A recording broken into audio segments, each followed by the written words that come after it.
So, my second real R&B pop gig in the worldly secular realm, I was doing JoJo. So this is actually a bad story, but I'm gonna share it, put it out there, because you can come back from it, and I did, and we'll talk about that later. So I'm in cahoots with Ray Chew. We do auditions.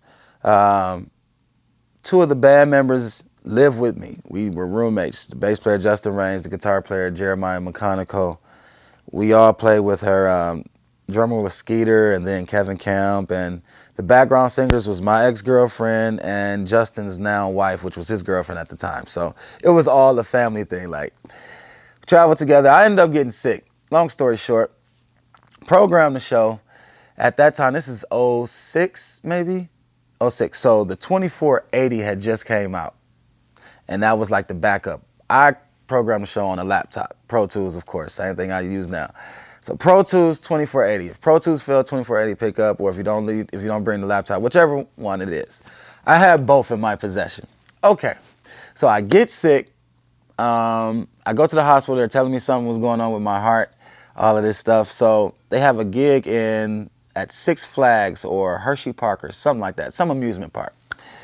And I wasn't able to do it. So I gave the laptop. I programmed everything that night before I went to the hospital. All my key parts. There's another keyboard player on the gig too, Jordan, who's her MD now still. Jordan was there. I programmed all my parts, gave it to Justin. Justin ran the show. Jordan was still there to play keys. It was like I was there. Okay. But they didn't pay me for my programming. So this is a no-no on both sides. However, I ended up getting blackballed in the industry because of that. So they didn't pay me. The show went over well. They were getting ready to gear up for a tour, a Jingle Ball tour that was lasting for like 2 months. You know what I'm saying? That's some good money for me at damn 20 years old. I had just bought me a Land Rover Discovery, all of that, before all of this transpired. Cool.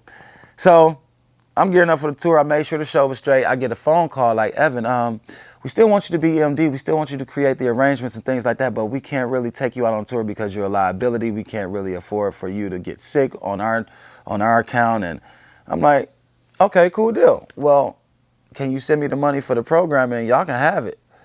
Oh, yeah, well, we just thought that you just did that and we're not going to use it, so don't worry about it. No problem.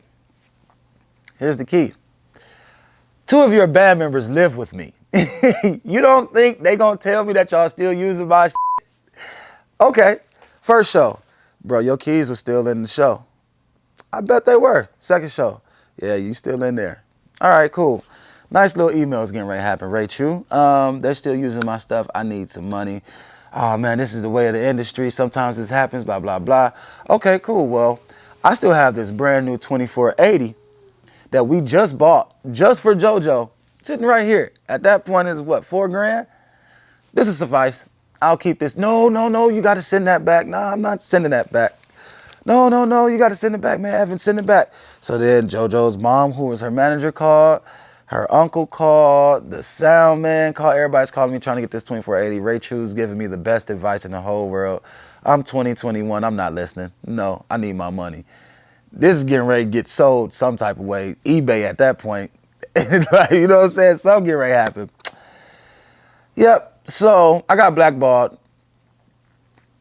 And all the calls stopped from that circuit or that side and whatever had to do with Ray Chew. And he actually told me, and I didn't find out. I kind of figured it out. But I didn't really find out until about 5 years ago when we did Celebration of Gospel with John P. Key. And he was the music director. And he was amazed at, you know, the production for this song we did. I had produced, me and Chris, we had produced with Pastor Key. It's like, yeah, man, come on up to New Jersey. Flew me and Chris up to New Jersey. We talked. I said, Ray, did you blackball me? He was like, yeah, man, and I'm glad to see that you learned from it. You're doing well now, blah, blah, blah, blah, blah. So I knew it. Long story short, don't play with my money. And if you do play with my money, just know I don't care about being blackballed or nothing like that. I ain't that guy. 2480 still in Detroit, by the way. Let me see. What else? What's another story? Yep, still in Detroit. Yep. in the case. I got the case, nice little hard rolling case.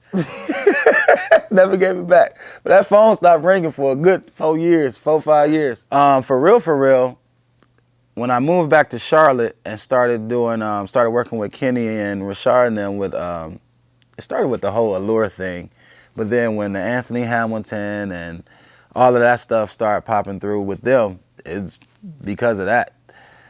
On that end, then of course I was doing SWV at the time, and the Big Mikes and the Buddy Strongs and the Brian McKnights of the world just kind of was like, okay, cool.